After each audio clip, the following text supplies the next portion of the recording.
Paano ka nga ba nabuo sa loob ng 2 linggo? Sa sandaling ito, isang sperm ang matagumpay na pumasok sa itlog at nagsisimula na ang proseso ng buhay mo. Sa unang 3 araw, ang fertilized egg ay naghahati ng paulit-ulit mula 2 selula. Sa ika-5 araw, ang embryo ay nagiging blastocyst na may panlabas at panloob na layer at naghahanda para mag-implant. Sa ika-6 hanggang ika-7 araw, ang blastocyst ay humihiwalay sa shell nito at naghahanda para dumikit sa uterine wall.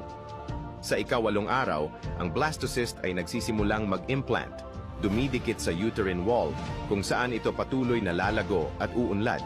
Sa ika-9 na araw, ang blastocyst ay lumulubog ng mas malalim sa lining ng uterus at nagsisimulang magtatag ng mahalagang ugnayan sa supply ng dugo ng nanay.